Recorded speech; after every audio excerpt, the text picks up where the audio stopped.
¿Y si te dijera que el libro más leído de la historia no es un manual sobre la fe, sino un código sobre la creación de riqueza y poder?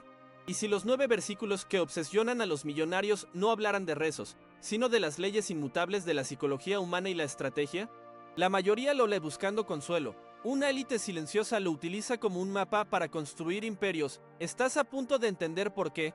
Lo que vas a descubrir no es una interpretación religiosa, es una revelación sobre los mecanismos ocultos que gobiernan el éxito y la influencia. Durante siglos se nos ha enseñado a asociar los textos sagrados con la humildad, la renuncia y la promesa de una recompensa en el más allá. La narrativa dominante, promovida por las grandes instituciones, ha sido clara: la riqueza material es una distracción, un obstáculo para la verdadera virtud. Esta interpretación ha moldeado la mentalidad occidental, creando una dicotomía casi insalvable entre la prosperidad y la espiritualidad. Sin embargo, en los márgenes de la historia, una verdad ignorada ha sido transmitida en círculos cerrados. Filósofos estoicos, estrategas del Renacimiento y, más recientemente, los titanes industriales de los siglos XIX y XX, entendieron algo fundamental. Estos textos antiguos no son solo alegorías morales, son profundos tratados sobre la naturaleza humana, el liderazgo, la gestión del riesgo y la visión a largo plazo. Describen los patrones de comportamiento que conducen al fracaso o al dominio, mientras las masas eran adoctrinadas en la obediencia y la pasividad. Los constructores del mundo moderno estudiaban en secreto los mismos textos para encontrar un manual de operaciones del poder. Este es el secreto mejor guardado. Lo que nadie explica: el libro no condena la ambición, sino que expone el manual de instrucciones para conseguirla de forma estratégica y sostenible. Esta es la punta del iceberg.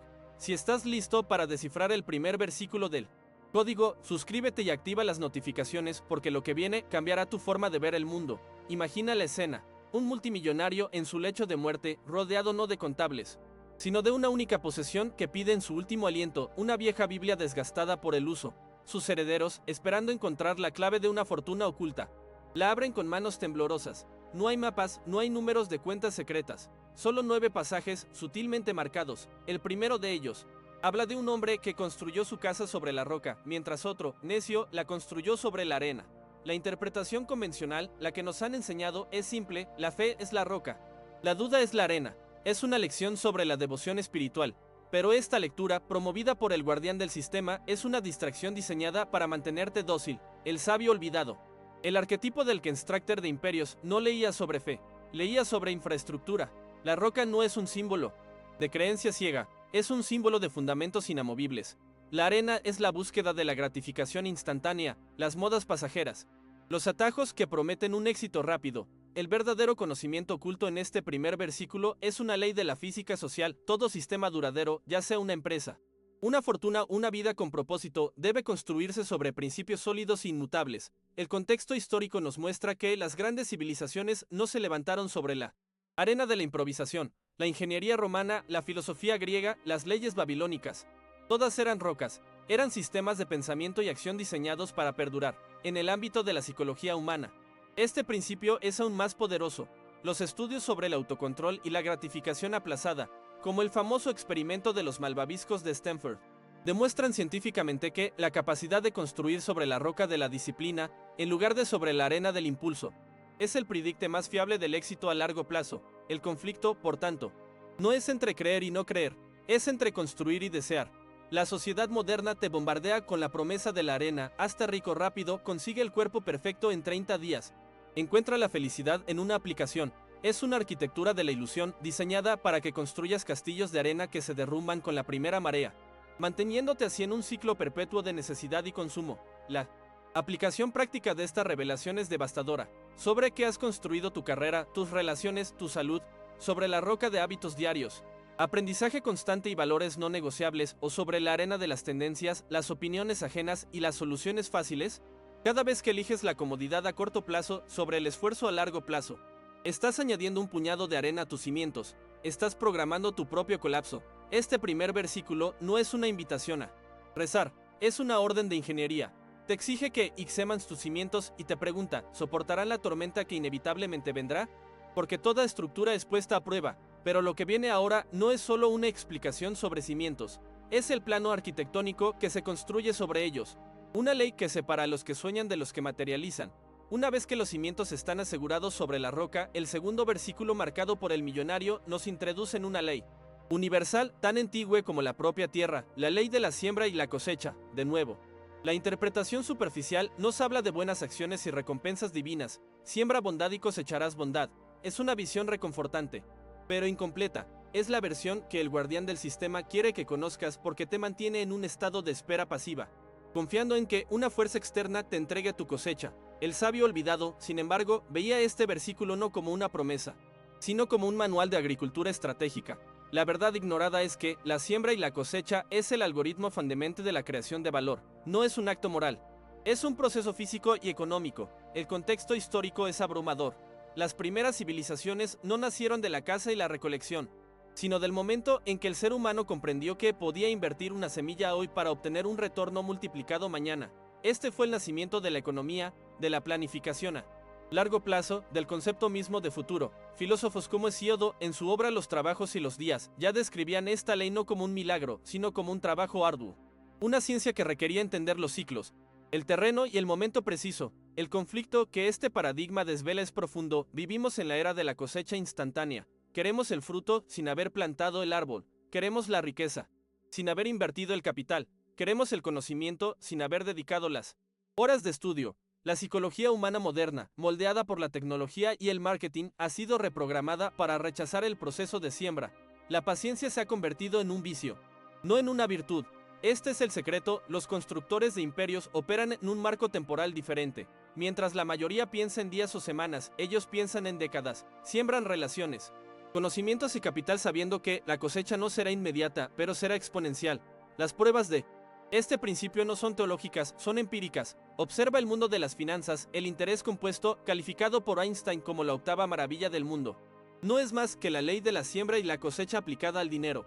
Una pequeña cantidad sembrada hoy se convierte en una fortuna mañana. En neurociencia, el concepto de mielinización demuestra que la práctica deliberada, la siembra constante de un esfuerzo específico, fortalece las conexiones neuronales hasta que una habilidad se vuelve automática, una cosecha de maestría. La aplicación práctica de esta revelación te obliga a hacer un inventario de tu vida. ¿Qué estás sembrando cada día? Cada hora que pasas consumiendo contenido pasivo en lugar de crear o aprender es una hora de tierra baldía. Cada euro gastado en gratificación instantánea en lugar de ser invertido es una semilla que decides comerte en lugar de plantar. El millonario no marcaba este versículo para recordarse a sí mismo que debía ser bueno. Lo marcaba para recordarse a sí mismo que el universo no responde a los deseos sino a las acciones. No te da lo que pides, te devuelve lo que siembras multiplicado. ¿Y tú? ¿Qué semillas estás plantando hoy para la cosecha que esperas tener en 10 años? La pregunta es incómoda porque te arrebata todas las excusas. El resultado de tu vida no es una cuestión de suerte, es una cuestión de agricultura. Sembrar es un acto de fe en el futuro, pero ¿y si el mayor obstáculo no es el suelo, sino la propia semilla?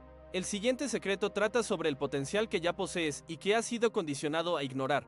Con los cimientos firmes y el principio de la siembra asimilado, llegamos al tercer versículo, quizás el más malinterpretado de todos. Es la parábola de los talentos. La historia es conocida: un amo entrega a 3 siervos diferentes cantidades de dinero. Los talentos, 2 de ellos invierten y duplican la cantidad.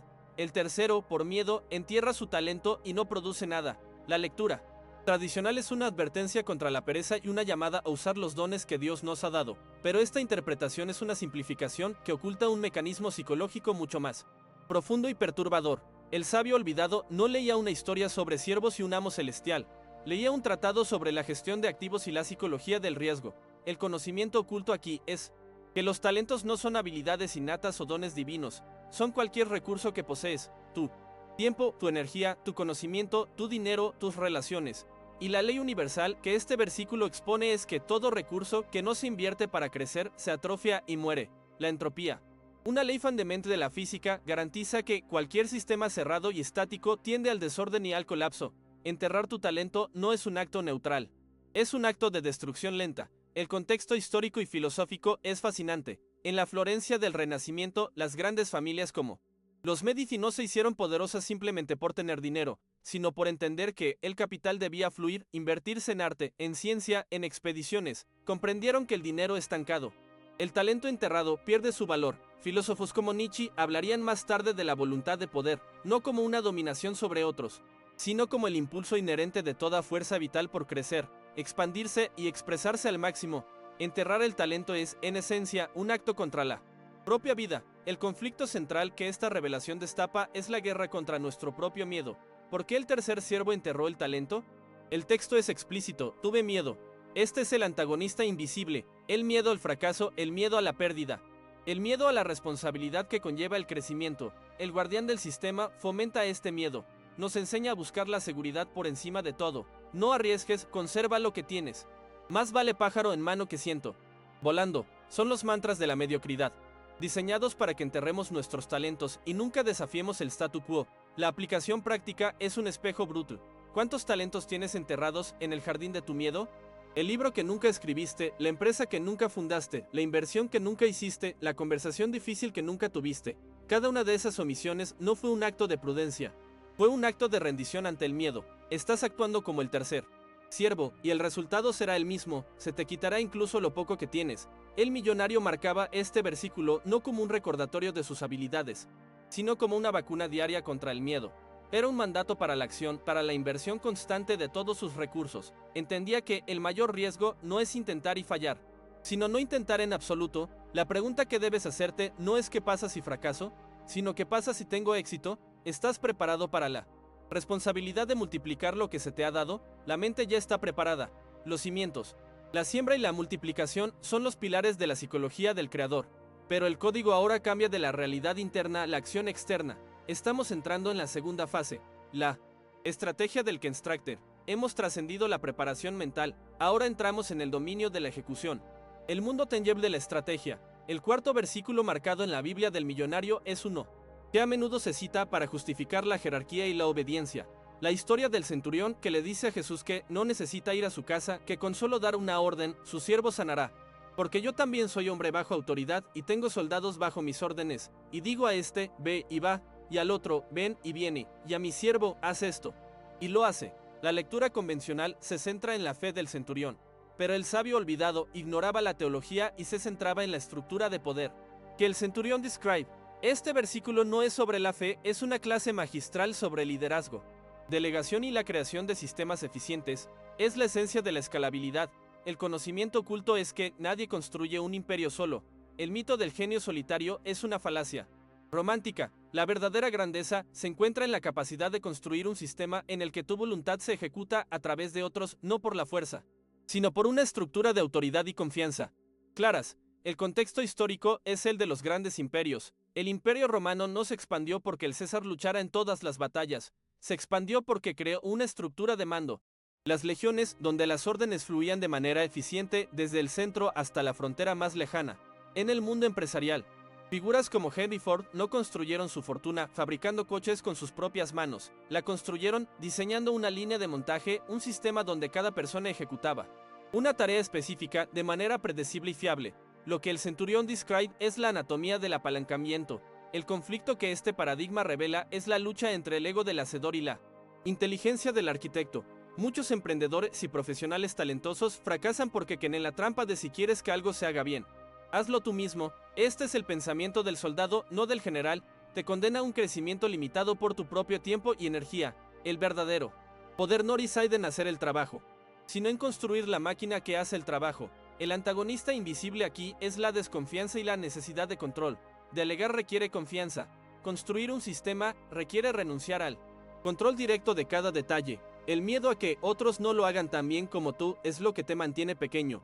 Las pruebas de este principio se encuentran en la sociología y la teoría de la organización. Los estudios sobre la dinámica de grupos demuestran que los equipos con roles y responsabilidades claras superan sistemáticamente a los grupos desorganizados de individuos talentosos. La obra de estrategas como Saint-Exupéry o Maquiavelo no son más que exploraciones profundas sobre cómo entender la naturaleza humana para construir alianzas y estructuras de poder que funcionen incluso en tu ausencia. La aplicación práctica es una auditoría de tu propia vida. ¿Eres el centurión o el soldado? ¿Pasas tu día ejecutando tareas que podrían ser delegadas o automatizadas? ¿Estás construyendo un sistema o simplemente corriendo en una rueda de hámster? Ya sea en tu negocio, en tu familia o en tus proyectos personales. El principio es el mismo. Debes pasar de ser un actor en el escenario a ser el director de la obra. Liderar a otros es una cosa, pero ¿qué pasa con la gestión del elemento más impredecible de todos? El caos. El siguiente versículo no trata de controlar a las personas, sino de dominar la incertidumbre. Llegamos ahora al corazón del Código al punto de inflexión que reorganiza todo lo que hemos visto hasta ahora. El quinto versículo es una frase aparentemente simple. Una metáfora agrícola, la orden de separar el trigo de la paja. La interpretación tradicional nos habla de un juicio final, de la separación de los justos y los pecadores.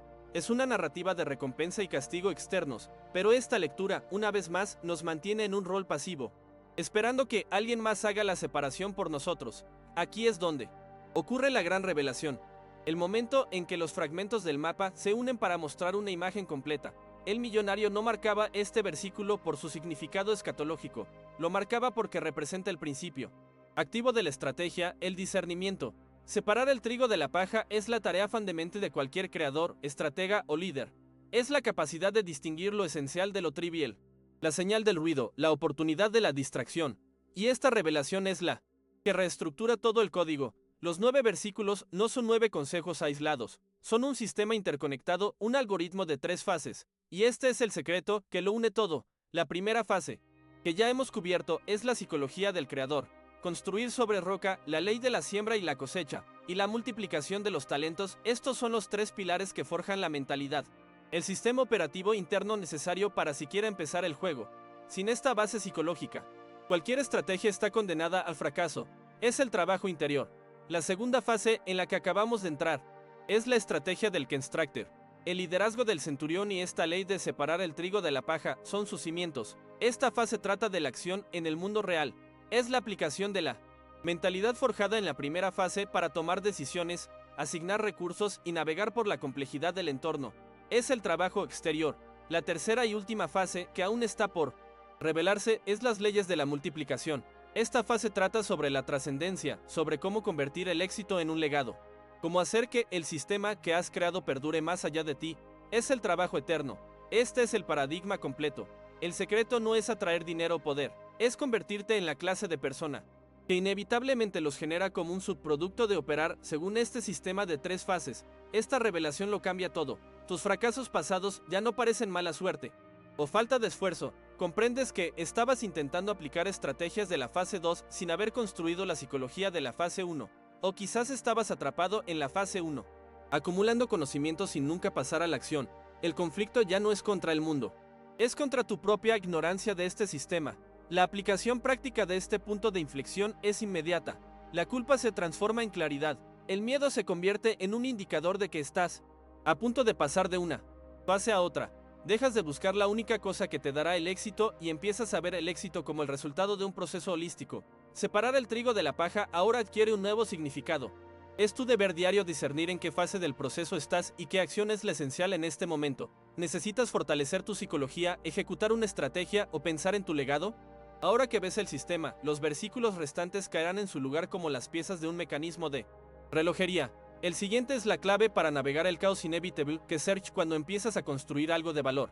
Con la revelación del sistema de 3 fases, la estructura del conocimiento oculto se ha vuelto clara. Ahora, dentro de la segunda fase, la estrategia del Constructor. Nos encontramos con el 6º versículo.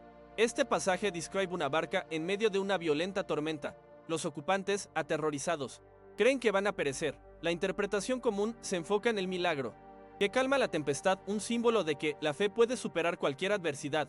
Es una historia que nos enseña a pedir ayuda cuando las cosas se ponen difíciles. Pero el sabio olvidado, el estratega, no leía una súplica de salvación, leía un manual sobre la gestión de crisis y la naturaleza de la adversidad. La verdad ignorada aquí es que las tormentas no son anomalías que hay que evitar, sino pruebas inevitables y necesarias para cualquier empresa significativa. El universo pone a prueba toda estructura. La debilidad siempre es expuesta. Este versículo no enseña a evitar las tormentas, sino a construirse de tal manera que se puedan navegar. El contexto histórico y filosófico refuerza esta visión. Los filósofos estoicos como Séneca o Marco Aurelio no rezaban para tener una vida fácil, practicaban la premeditatio malorum, la premeditación de los males, se preparaban mentalmente para el caos, la pérdida y la traición. Entendían que la serenidad no proviene de la ausencia de problemas, sino de la confianza en la propia capacidad para manejarlos. En biología, el principio de la homeostasis muestra cómo los organismos vivos mantienen un equilibrio interno a pesar de las fluctuaciones externas. No evitan el entorno cambiante, se adaptan a él. El concepto moderno de antifragilidad, acuñado por Nassim Nicholas Taleb, va un paso más allá. Algunos sistemas no solo resisten el caos, sino que se benefician de él. se fortalecen con el estrés y la volatilidad. El conflicto que este paradigma expone es la falsa dicotomía entre seguridad y crecimiento. Nuestra cultura nos vende la idea de que el objetivo de la vida es alcanzar un estado de comodidad y seguridad permanentes, pero esta es la receta para la fragilidad y el estancamiento. El Constructor de Imperios sabe que el crecimiento solo ocurre en el borde del caos, en la zona de disconfort donde las viejas estructuras se rompen para dar paso a otras más fuertes. La tormenta no es el enemigo, la fragilidad sí lo es. Las pruebas de este principio son evidentes. En la historia, los líderes que son recordados no son los que gobernaron en tiempos de paz, sino los que guiaron a sus naciones a través de las peores crisis. Lincoln durante la Guerra Civil, Churchill durante la Segunda Guerra Mundial. En los negocios, las empresas que sobreviven a las recesiones económicas no son las que se esconden, sino las que se adaptan, innovan y capturan el mercado que sus competidores más frágiles abandonan. La aplicación práctica de esta ley te obliga a cambiar tu relación con la adversidad. En lugar de preguntar ¿por qué me pasa esto a mí?, empiezas a preguntar ¿qué me está enseñando esto? ¿Cómo puedo usar esta presión para fortalecerme? Los problemas dejan de ser obstáculos para convertirse en el material de entrenamiento que necesitas para evolucionar. El millonario marcaba este versículo para recordar que la calma no es el objetivo, la calma es el campo de entrenamiento, la tormenta es el verdadero juego, es donde se demuestra la calidad de tus cimientos y la solidez de tu estrategia. Has aprendido a construir y a resistir, pero los imperios no suelen caer por ataques externos, sino por decadencia interna. La etapa final del código no trata sobre la supervivencia, sino sobre la permanencia. Trata de cómo hacer que tu creación te sobreviva. Hemos navegado la tormenta y emergido más fuertes. La estrategia ha sido probada en el crisol de la adversidad. Ahora, el código nos guía hacia la tercera y última fase, las leyes de la multiplicación. Esta es la fase del legado, de la trascendencia. El séptimo versículo marcado es una máxima aparentemente obvia: por sus frutos los conoceréis. La interpretación superficial es una guía moral para juzgar el carácter de las personas. Las buenas personas hacen cosas buenas, las malas, cosas malas. Es simple, es directo, y es profundamente incompleto. El sabio olvidado no veía aquí un manual de juicio moral, veía la ley suprema de la reputación y los resultados. La verdad ignorada es que, en el gran tablero de la vida, las intenciones son irrelevantes. Las palabras son humo. Las creencias son invisibles. Lo único que perdura. Lo único que, y si te dijera que el libro más leído de la historia no es un manual sobre la fe, sino un código sobre la creación de riqueza y poder? Y si los 9 versículos que obsesionan a los millonarios no hablaran de rezos, sino de las leyes inmutables de la psicología humana y la estrategia, la mayoría lo lee buscando consuelo, una promesa de recompensa en un mundo venidero, una élite silenciosa. Sin embargo, lo utiliza como un mapa para construir imperios en este. Estás a punto de entender por qué. Lo que vas a descubrir no es una interpretación religiosa. Es una revelación sobre los mecanismos ocultos que gobiernan el éxito y la influencia, una verdad ignorada que ha estado escondida a plena vista durante 2 milenios, durante siglos. Se nos ha enseñado a asociar estos textos con la humildad, la renuncia y el sacrificio. La narrativa dominante, promovida por los grandes guardianes del sistema, ha sido clara y persistente. La riqueza material es una distracción, un obstáculo para la verdadera virtud, casi un pecado. Esta interpretación ha moldeado la mentalidad de civilizaciones enteras, creando una dicotomía casi insalvable entre la prosperidad y la espiritualidad. Nos han condicionado a sentir culpa por la ambición, a temer nuestro propio poder y a creer que el propósito de la vida es soportar en lugar de construir. Es una arquitectura de la obediencia diseñada para mantener el orden, pero a un coste inmenso para tu potencial individual. Sin embargo, en los márgenes de la historia, lejos de los púlpitos y las multitudes, una verdad diferente ha sido transmitida en círculos cerrados. Filósofos estoicos que reflexionaban sobre el imperio, estrategas del Renacimiento que financiaban el arte y la ciencia, y más recientemente, los titanes industriales que levantaron el mundo moderno, entendieron algo fundamental. Comprendieron que estos textos antiguos no son solo alegorías morales para los dóciles, son profundos tratados sobre la naturaleza humana, el liderazgo, la gestión del riesgo y la visión a largo plazo. Describen, con una precisión aterradora, los patrones de comportamiento que conducen inevitablemente al fracaso o al dominio, mientras las masas eran adoctrinadas en la pasividad y la esperanza. Los constructores del mundo estudiaban en secreto los mismos textos para encontrar un manual de operaciones del poder. Este es el secreto mejor guardado, lo que nadie explica. El libro no condena la ambición, sino que expone el manual de instrucciones para conseguirla de forma estratégica y sostenible. Desarticula el miedo, enseña a sembrar para el futuro y revela cómo multiplicar cualquier recurso. Esta revelación no solo desafía tus creencias religiosas, sino tu percepción completa de la realidad. El poder y tu propio lugar en el juego de la vida. Lo que estás a punto de presenciar es la decodificación de este paradigma. No se trata de atraer milagros, sino de entender la física social que gobierna la creación de valor. Es un viaje a las profundidades de la psicología humana, a los patrones invisibles que determinan por qué unos construyen y otros se lamentan. Esta es la punta del iceberg. Si estás listo para descifrar el primer versículo del código, suscríbete y activa las notificaciones, porque lo que viene a continuación no solo cambiará tu forma de ver el mundo, sino tu forma de operar en él para siempre. Para entender la magnitud de esta revelación, debemos viajar en el tiempo, no a los desiertos de Judía, sino a los pasillos de mármol del poder. El origen de esta dualidad interpretativa no es un error de traducción, sino un acto deliberado de ingeniería social. En sus inicios, los textos que componen este libro eran una colección de conocimientos prácticos para la supervivencia y prosperidad de tribus y comunidades. Eran manuales sobre agricultura, leyes para la cohesión social, relatos sobre liderazgo en tiempos de crisis y, sobre todo, profundas observaciones sobre la psicología humana. Hablaban de construir graneros, de gestionar rebaños, de resolver disputas. Eran, en esencia, un código para construir una civilización desde cero, sobre la roca de principios duraderos. La espiritualidad era el aglutinante, no el único contenido. El conflicto, la gran distorsión, comenzó cuando estas enseñanzas pasaron de ser una herramienta para comunidades autónomas a ser el instrumento de un imperio en expansión. Cuando el Imperio Romano adoptó esta nueva fe, se enfrentó a un problema fundamental: cómo utilizar un texto que promueve la construcción de reinos personales para gobernar a millones de súbditos.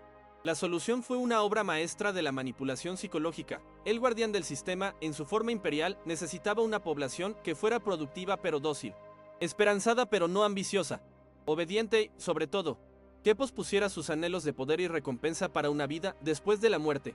Fue entonces cuando la balanza de la interpretación se inclinó drásticamente. Los versículos sobre la siembra y la cosecha dejaron de ser lecciones de inversión a largo plazo y se convirtieron en promesas de recompensas celestiales por el sufrimiento terrenal. La parábola de los talentos ya no era un mandato para multiplicar los activos, sino una vaga instrucción sobre el uso de dones espirituales. La construcción sobre la roca dejó de ser una estrategia de fundamentos sólidos para convertirse en un símbolo de fe ciega.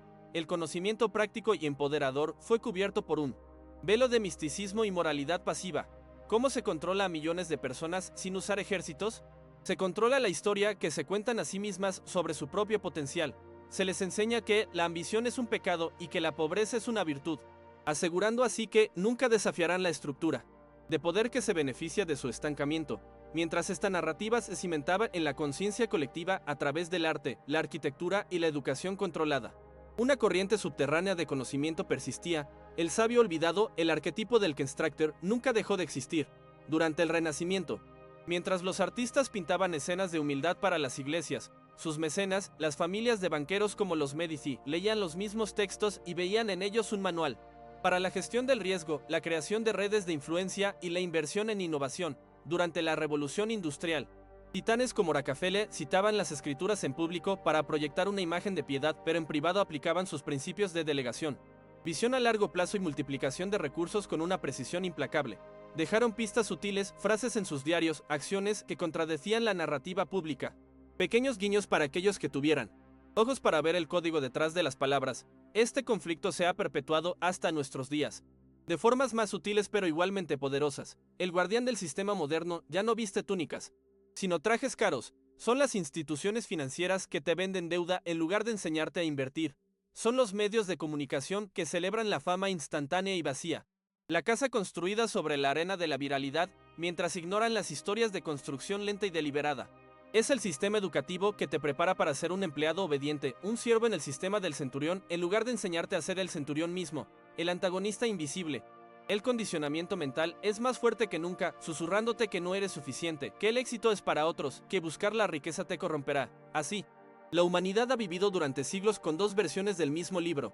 Una, la versión pública, un manual para la obediencia y la esperanza pasiva, distribuido a las masas. La otra, una versión codificada, un mapa para el poder y la creación de valor, estudiado en secreto por una élite. La verdad ignorada es que no son dos libros diferentes, sino dos formas de leer el mismo texto. Una lectura te mantiene prisionero de tus circunstancias, la otra te entrega las llaves de tu propia realidad. La pregunta que debes hacerte no es si esta dualidad existe, sino por qué, después de tanto tiempo, sigues leyendo el manual equivocado. ¿Estás listo Para aprender a decodificar el verdadero mensaje, la revelación de este código no se sostiene sobre la fe, sino sobre un cúmulo de evidencias empíricas que han sido sistemáticamente ignoradas, minimizadas o desconectadas de su origen. Las pruebas no se encuentran en manuscritos teológicos polvorientos, sino a plena vista en los laboratorios de psicología, en los anales de la historia económica y en los textos de los filósofos que intentaron descifrar la condición humana. Lo que estás a punto de ver no es una teoría, es la superposición de mapas de diferentes disciplinas que, para asombro de todos, dibujan exactamente el mismo territorio. El secreto nunca estuvo oculto, solo fue fragmentado. La tarea del buscador no es encontrar nuevas piezas, sino ensamblar las que siempre estuvieron frente a sus ojos. Consideremos el primer versículo, la casa construida sobre la roca. Durante décadas, la psicología ha validado este principio con una precisión implacable. A finales de los años 60, en la Universidad de Stanford, un psicólogo llamado Walter Mischel realizó lo que hoy se conoce como el experimento de los malvaviscos. A niños pequeños se les ofrecía una golosina inmediata o dos si esperaban 15 minutos. Años más tarde, el seguimiento de estos niños reveló una correlación asombrosa. Aquellos que supieron aplazar la gratificación, los que construyeron su decisión sobre la roca de la disciplina en lugar de la arena del impulso, tuvieron un éxito arrolladoramente mayor en todos los aspectos de su vida. Mejores notas, mayores ingresos, relaciones más estables. Este estudio y cientos que le siguieron no es una anécdota, es la prueba científica de que la capacidad de construir sobre fundamentos a largo plazo es el predicte más potente del éxito. Esta verdad fue ignorada no porque fuera desconocida, sino porque es más rentable para el sistema venderte la gratificación instantánea de la arena. Ahora examinemos la ley de la siembra y la cosecha. El mundo financiero moderno se construyó sobre este principio, aunque le dio un nombre más técnico, interés compuesto. Albert Einstein lo llamó la octava maravilla del mundo. La fuerza más poderosa del universo. Es la misma ley. Una pequeña cantidad de capital sembrada hoy, si se le da tiempo para crecer, se convierte en una fortuna mañana. Pero la evidencia no es solo económica. La neurociencia nos ha mostrado el mecanismo físico de esta ley a través de la mielinización. Cada vez que practicas una habilidad, estás sembrando un esfuerzo. Esta repetición crea una vaina de mielina alrededor de las conexiones neuronales, haciéndolas más rápidas y eficientes. El resultado es la maestría, la cosecha de tu siembra. Se nos enseñó a ver la siembra y la cosecha como un acto moral, cuando en realidad es una ley física y neurológica del universo. Se minimizó su poder práctico para que siguiéramos esperando la cosecha en lugar de entender la ciencia de la siembra. La parábola de los talentos, por su parte, es un estudio de caso perfecto sobre la psicología del riesgo y la aversión a la pérdida.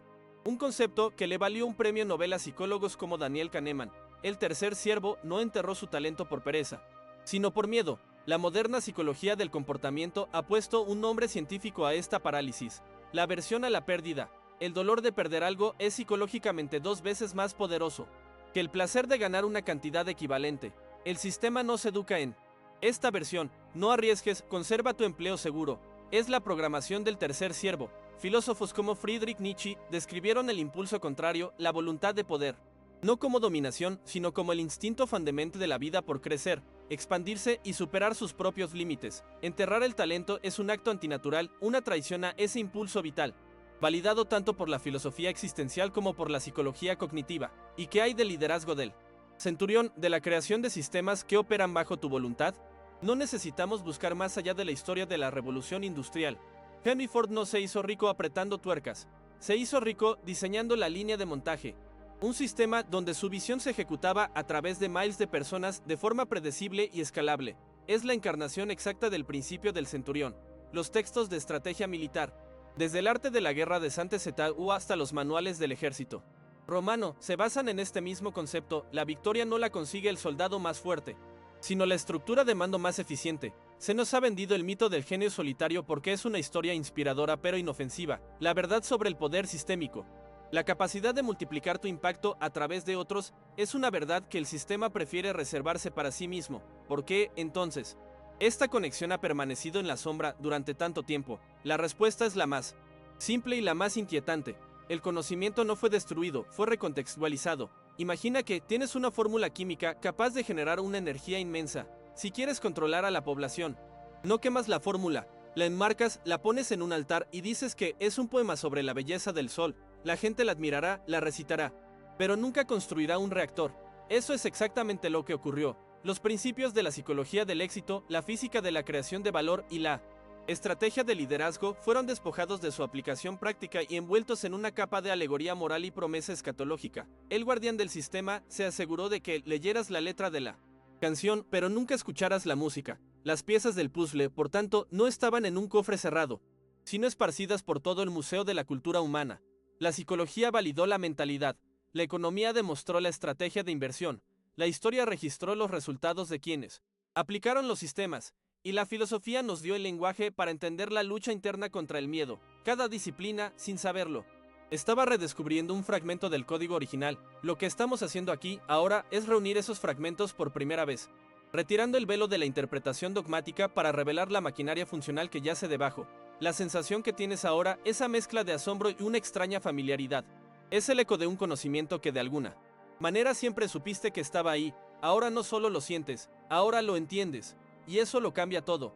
La revelación del sistema de 3 fases no es simplemente una pieza más de información, es un espejo, y lo que refleja es una verdad fundamental y profundamente incómoda sobre la psicología humana. Somos seres programables. Nuestra realidad no se construye tanto sobre hechos objetivos como sobre la arquitectura de las historias que aceptamos como ciertas. Durante generaciones hemos estado operando con un software mental instalado por otros, un sistema operativo diseñado para la obediencia, la limitación y la espera. Nos enseñaron que el mapa del mundo era plano, lleno de abismos y monstruos, para que nunca nos atreviéramos a navegar hacia el horizonte de nuestro propio potencial. Este conocimiento oculto no te da un nuevo mapa, te revela que tú eres el cartógrafo y que siempre lo has sido. Te obliga a confrontar la pregunta más aterradora de todas: ¿la vida que has vivido hasta ahora ha sido una elección consciente o el resultado de una programación que nunca cuestionaste? Estos patrones antiguos, estas estructuras simbólicas, no son reliquias de un pasado olvidado.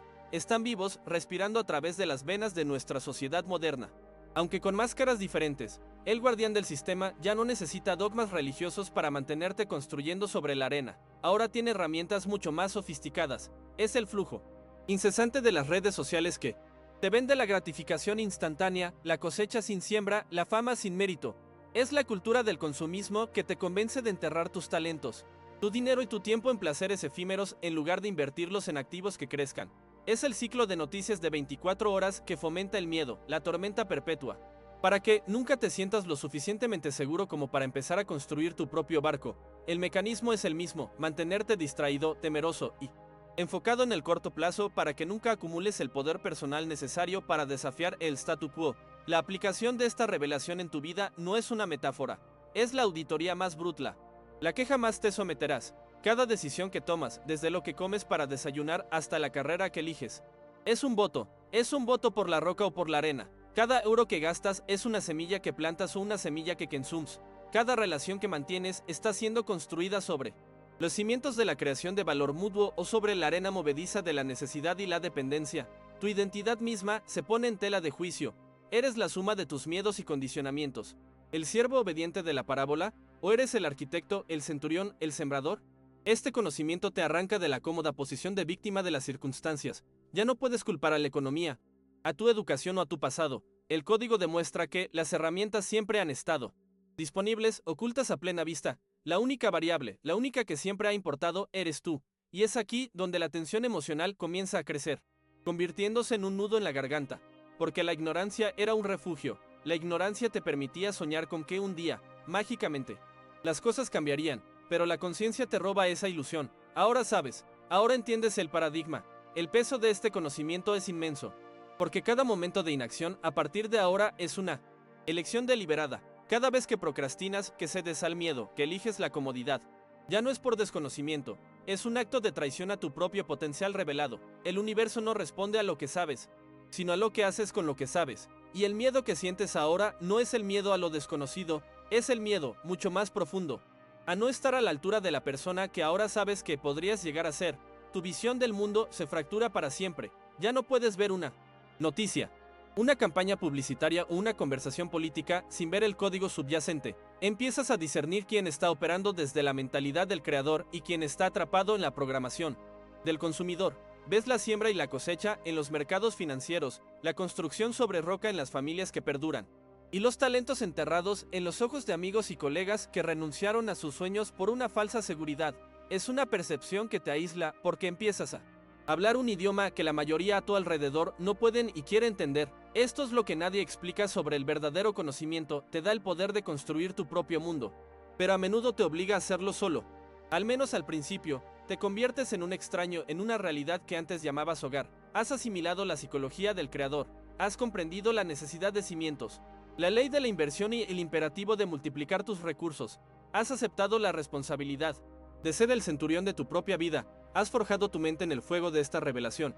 Pero la mentalidad, por poderosa que sea, es solo la mitad de la ecuación. El mundo no es un vacío esperando a que lo llenes con tus creaciones. Es un ecosistema activo lleno de otras fuerzas, otras voluntades y, sobre todo, lleno de estructuras construidas sobre la arena que reaccionan con violencia ante la presencia de la roca. ¿Has aprendido a construir? Ahora el código debe enseñarte a interactuar. El siguiente versículo no trata sobre la creación en el aislamiento, sino sobre la influencia en un mundo que se resistirá a tu ascenso. Llegamos ahora al corazón del código, al punto de inflexión que reorganiza todo lo que hemos visto hasta ahora. El quinto versículo es una frase aparentemente simple, una metáfora agrícola, la orden de separar el trigo de la paja. La interpretación tradicional nos habla de un juicio final, de la separación de los justos y los pecadores. Es una narrativa de recompensa y castigo externos. Pero esta lectura, una vez más, nos mantiene en un rol pasivo, esperando que alguien más haga la separación por nosotros. Aquí es donde ocurre la gran revelación. El momento en que los fragmentos del mapa se unen para mostrar una imagen completa. El millonario no marcaba este versículo por su significado escatológico, lo marcaba porque representa el principio activo de la estrategia, el discernimiento. Separar el trigo de la paja es la tarea fundamental de cualquier creador, estratega o líder. Es la capacidad de distinguir lo esencial de lo trivial, la señal del ruido, la oportunidad de la distracción, pero lo que estás a punto de descubrir es que este principio no es solo una herramienta más, es la llave que revela la arquitectura completa del sistema. Este es el punto de virada, el secreto que lo cambia todo. Los 9 versículos no son 9 consejos aislados y secuenciales. Has estado interpretando el fenómeno de forma incorrecta. No son 9 ladrillos que apilas uno sobre otro. Son el plano de un motor de 3 tiempos, un sistema interconectado y orgánico. Esta es la verdad ignorada que el sabio olvidado comprendió y que el guardián del sistema se ha esforzado en fragmentar. El código se divide en 3 fases fundamentales. La primera fase, que ya hemos cubierto con los primeros 3 versículos, es la psicología del creador. Construir sobre roca, la ley de la siembra y la cosecha, y la multiplicación de los talentos. Estos son los 3 pilares que forjan la mentalidad, el sistema operativo interno necesario para siquiera empezar el juego. Es el trabajo sobre tu propio ser. Sin esta base psicológica, cualquier estrategia está condenada al fracaso. La segunda fase en la que acabamos de entrar es la estrategia del Constructor, el liderazgo del centurión. La navegación de la tormenta y este principio de separar el trigo de la paja son sus componentes. Esta fase trata de la acción en el mundo real. Es la aplicación de la mentalidad forjada en la primera fase para tomar decisiones, asignar recursos y navegar por la complejidad del entorno. Es el trabajo sobre el mundo. Y la tercera y última fase, que aún está por revelarse, es las leyes de la multiplicación. Esta fase trata sobre la trascendencia, sobre cómo convertir el éxito en un legado. Cómo hacer que el sistema que has creado perdure más allá de ti. Es el trabajo sobre el tiempo. ¿Comprendes ahora la magnitud de esta revelación? El secreto no es atraer dinero o poder. Es convertirte en la clase de persona que inevitablemente los genera como un subproducto de operar según este paradigma de 3 fases. Las consecuencias de esta nueva comprensión son cataclísmicas para tu antigua identidad. De repente, tus fracasos pasados ya no parecen mala suerte o falta de esfuerzo. Se revelan como lo que realmente fueron errores sistémicos. Estabas intentando aplicar estrategias de la fase 2, la acción, sin haber construido la psicología de la fase 1, o quizás estabas atrapado en la fase 1, acumulando conocimiento y fortaleciendo tu mente, pero sin nunca pasar a la acción de la fase 2 por miedo. La culpa se disuelve y es reemplazada por una claridad brutal. El miedo ya no es una señal para detenerse, sino un indicador de que estás a punto de cruzar el umbral de una fase a otra. Dejas de buscar la única cosa que te dará el éxito y empiezas a ver el éxito como el resultado de un proceso holístico, de un equilibrio dinámico entre tu mundo interior, tus acciones exteriores y tu visión del futuro. Esta estructura de 3 partes no es una invención mística, es un patrón universal que resuena en las capas más profundas de la realidad. Lo vemos en la dialéctica de Hegel, tesis, antítesis y síntesis. Lo vemos en los ciclos de la naturaleza, la semilla, el crecimiento y el fruto que contiene nuevas semillas. Lo vemos en la construcción de los grandes imperios, una ideología fundacional, una fase de expansión y conquista, y una fase final de consolidación y legado cultural. Este paradigma ha estado escondido en la filosofía, en la biología y en la historia, esperando a que alguien con la clave correcta lo reconociera en este antiguo texto.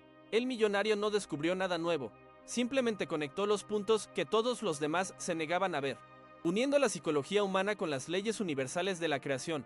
Esta claridad, sin embargo, trae consigo una carga inmensa. Ya no hay excusas, ya no puedes decir que no sabes cómo funciona el juego. El mapa ha sido desplegado frente a ti. Ahora, cada decisión que tomes es una prueba.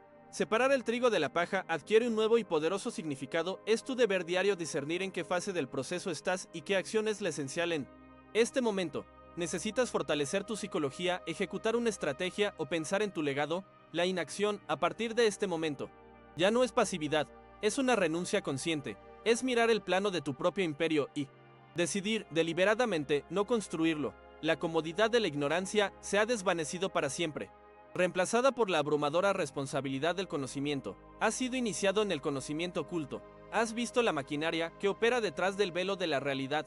Has entendido que, no se trata de seguir reglas, sino de dominar un sistema. Has superado la fase de la mentalidad y estás en medio de la fase de la estrategia. Pero el verdadero poder, el que obsesionaba al millonario en su lecho de muerte, no reside en construir un reino, reside en hacerlo eterno. Has aprendido a crear valor, pero ¿cómo haces que ese valor se multiplique incluso después de que te hayas ido? La última fase del código, las leyes de la multiplicación, es el secreto final, y es aquí donde la mayoría de los constructores, incluso los más exitosos, fracasan. Lo que viene a continuación no es sobre cómo ganar el juego, es sobre cómo trascenderlo. Y así llegamos al final del mapa. Los 9 versículos, que al principio parecían fragmentos de un misterio, ahora se revelan no como simples piezas, sino como los engranajes de un mecanismo perfecto. Has presenciado la desarticulación de un paradigma milenario. Has visto cómo un texto de consuelo se transformaba en un manual de poder. Pero la revelación final, el verdadero clímax de este viaje, no está en el libro, está en ti. El código no describe un camino hacia la riqueza, describe la arquitectura de la mente que la genera como una consecuencia inevitable. La roca, la siembra, los talentos, el centurión, la tormenta. El discernimiento no son pasos a seguir, son facetas de un único estado de ser, el del creador, lo que el millonario entendió en su lecho de muerte y la razón por la que se aferraba a ese libro. Es el secreto final, la esencia de la tercera fase, las leyes de la multiplicación. La verdadera trascendencia no consiste en acumular, sino en construir sistemas que te sobrevivan. Por sus frutos los conoceréis. No. Es una advertencia moral, es la ley suprema de la realidad. El universo no te juzga por tus intenciones, te mide por tus resultados. Tu sistema, tu imperio, tu vida, ¿qué frutos produce en el mundo? Incluso en tu ausencia. Y la orden de dar al César lo que es del César no es una lección de sumisión, sino la estrategia definitiva del constructor. Entiende las reglas del juego del mundo. Opera dentro de ellas con maestría, pero nunca, jamás, le entregues tu alma, tu visión, tu capacidad de crear. El legado no es lo que dejas para la gente, es lo que dejas dentro de la gente. Pero este conocimiento oculto tiene un precio, y ese precio es tu ignorancia. A partir de este momento, ya no puedes fingir que no sabes, ya no puedes culpar a la suerte, al sistema o a tu pasado. El código ha iluminado al verdadero antagonista, a ese enemigo invisible que siempre ha saboteado tu potencial, tu propia programación, el miedo al fracaso, la culpa por la ambición, la adicción a la gratificación instantánea. Ahora los ves, ahora entiendes sus tácticas, y una vez que ves los hilos, ya no puedes permitir que te muevan como a una marioneta. Cada decisión, desde hoy hasta tu último aliento, será una elección consciente entre dos caminos, el del siervo que entierra su talento por miedo, o el del creador que construye sobre la roca, sabiendo que la tormenta es inevitable, pero que su estructura prevalecerá. Tu visión del mundo se ha fracturado para siempre. Ya no podrás ver una crisis económica sin ver una tormenta que separa el trigo de la paja. No podrás ver un debate político sin identificar quién construye sobre la roca de los principios y quién sobre la arena de la popularidad. No podrás mirar a las personas a tu alrededor de la misma manera, porque verás los talentos enterrados en sus ojos, los reinos que nunca se atrevieron a construir. Esta nueva percepción es un don y una carga. Es un don porque te da el poder de navegar la realidad con una claridad que pocos poseen. Es una carga porque te obliga a asumir la responsabilidad total de tu existencia. Has dejado de ser un pasajero en el barco de tu vida. Ahora eres el capitán, el navegante y el arquitecto del barco mismo. La lección universal, despojada de cualquier símbolo, es esta: el universo no es un benefactor que concede deseos. Es un socio que invierte en la creación de valor. No responde a la necesidad, responde a la acción disciplinada. no premia la esperanza, premia la estrategia, la verdad ignorada. Durante siglos es que el propósito de la experiencia humana no es soportar, esperar o pedir, es crear. Es tomar el caos primordial de tus circunstancias, el tiempo, la energía y el conocimiento que se te han dado y construir algo significativo, algo que sirva, que perdure, que inspire.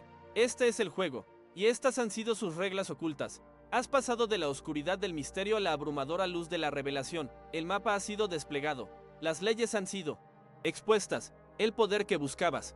Fuera siempre ha estado dentro, esperando el manual de instrucciones correcto. Ahora lo tienes, el viaje a través de este conocimiento ha terminado. Pero tu verdadero viaje acaba de empezar. Has recibido una herencia, no de un millonario, sino de una sabiduría olvidada que resuena con la verdad fundamental de la existencia. La pregunta ya no es qué harás con este conocimiento, sino en quién te convertirás a causa de él. Deja tu respuesta en los comentarios. Si este viaje ha despertado algo profundo en ti, si sientes que este es el final de un capítulo y el comienzo de uno nuevo, suscríbete y activa las notificaciones, no para ver más videos, sino para unirte a una comunidad de buscadores que han decidido dejar de leer el mapa y empezar a construir su propio mundo. El conocimiento era solo el principio, ahora comienza el trabajo.